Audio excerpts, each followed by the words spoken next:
Boa noite. O governador do Paraná, Roberto Requião, é o nosso convidado de hoje do programa Entrevista Coletiva na Bandeirantes. Participam também aqui conosco os jornalistas Aderbal Fortes, Eduardo Ribeiro e Jordana Martins. Boa noite, governador. Boa noite, Vili. O diretor nacional de jornalismo da Band, Fernando Mitre, tem uma pergunta. Vamos ver a pergunta do Mitre. Governador, eu entrevisto políticos há 10 anos, 15, nem lembro mais. Nunca encontrei um que fosse contra a reforma política. Por que ela não sai? Bom, eu acho que, em primeiro lugar, ela não sabe porque é uma besteira, Mitre. Nós precisamos de uma reforma econômica. Você não vai imaginar agora que, se tivermos listas fechadas ou listas abertas, a submissão do Brasil ao Fundo Monetário Internacional vai mudar. O problema básico do liberalismo é que as reformas políticas foram dirigidas todas no sentido da supressão do Estado e da participação popular. Eu quero aprofundar um pouco mais a sua pergunta, Mitre. Você imagina que alguém comprou um parlamentar no Congresso Nacional para colocar a sua fotografia na mesa de cabeceira e dizer: tenho a minha mesa de cabeceira um deputado, um senador corrupto? Ou compraram-se uma série de parlamentares para fazer, na sede de uma multinacional, uma galeria de deputados e senadores corruptos do Brasil? Não. Você acha que é para manutenção da política econômica? A econômica? pergunta a ser respondida é antiga, aquela do Salomão, e que é feita pelo juiz inteligente mais próximo da gente. Qui prodest? A que aproveita?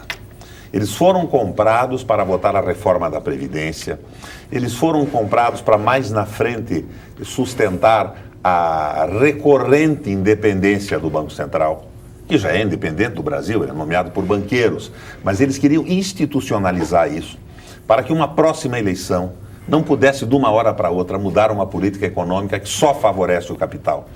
Eles foram comprados para liquidar os direitos trabalhistas do Brasil, aquela gama de conquistas trabalhistas desde a época do Getúlio Vargas. Para quê? Para fazer com que o Brasil pudesse concorrer com Bangladesh, com Biafra, com a Índia, com a China, com salários baixíssimos de 20 e 30 dólares. Eles foram comprados para defender essa tese mais recente do déficit zero, ou seja, eliminar o compromisso do país com a saúde e com a educação.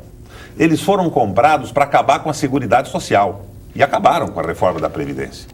A diferença, Aderbal, entre Previdência Social e Seguridade Social é absoluta. A Seguridade Social é um contrato da sociedade com o Estado que garante a segurança para os mais velhos, para os que têm necessidades especiais, para os marginalizados. Já a Previdência Social é um cálculo atuarial. Só recebe quem paga, num país em que somente 5% da população tem renda acima de R$800. Eles querem transformar o Brasil num paraíso fiscal, num estado associado dos grandes capitais ou dos estados hegemônicos, como Porto Rico é dos Estados Unidos. Eduardo Ribeiro. Governador, nessas avaliações, nesse momento parece inevitável fazer avaliações como a que o senhor fez na sua primeira resposta, como parece inevitável também a antecipação do debate político eleitoral do ano que vem. Por exemplo, o presidente nacional do PPS, Roberto Freire, aqui em Curitiba essa semana, defendendo essa tese em relação à presidência da República, disse, entre aspas, esse governo já acabou. Falando do presidente Lula. O senhor pensa mesmo que esse governo já acabou? Ou acha, como naquele jogo em que o time consegue reverter, aproveitando um rebote aos 45 do segundo tempo, que ainda tem chance? Que chance é essa? Eu não vejo muita chance. E eu tenho medo só que esse governo, que perdeu a sua capacidade de ação política, seja soterrado e vencido pela velha direita do liberalismo econômico.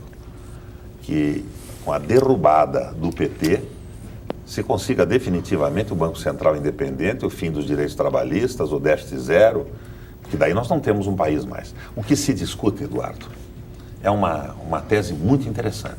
É o problema do Brasil hoje. O que nós somos? Nós somos um mercado emergente, ou nós somos uma nação? Há uma diferença básica entre mercado e nação. O mercado não tem território. O mercado não tem história, o mercado é instantâneo. É a mobilização de capitais enormes com a velocidade da internet e na especulação das bolsas. A nação é diferente.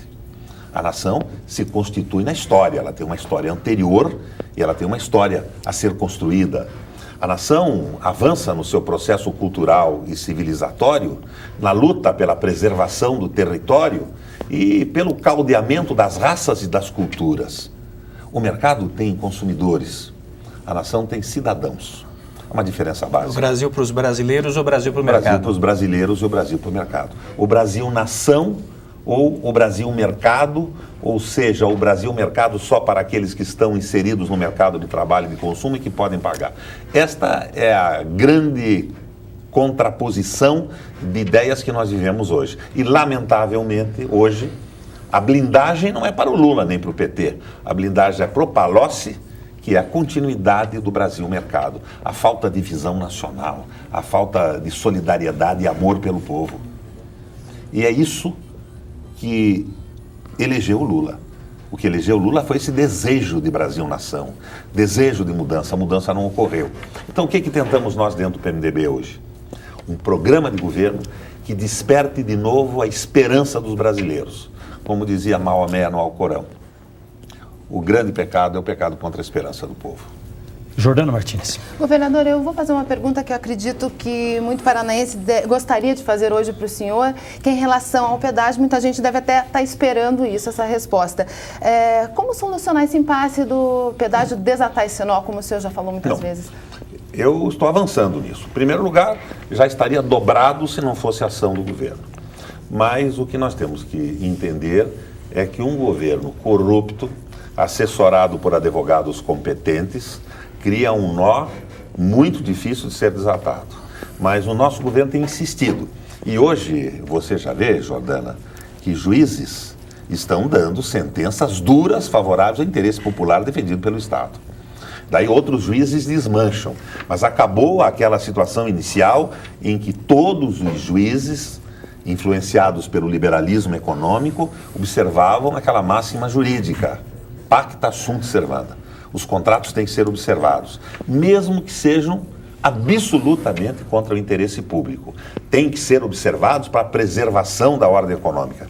Eu já aprendi diferente. Na minha escola e na do Aderbal, certamente, a gente aprendeu que, o Aderbal muito antes que eu, né? Que a gente aprendeu que não existe direito adquirido contra o interesse público. E os contratos são uma verdadeira loucura.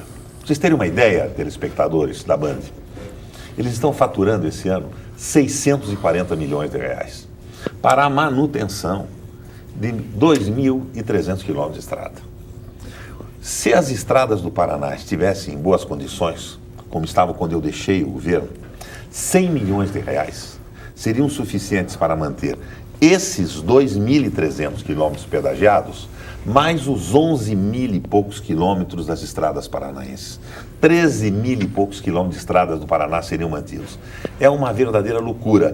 Mas nós ganhamos algumas batalhas e eu tenho certeza que nós vamos ganhar a batalha definitiva.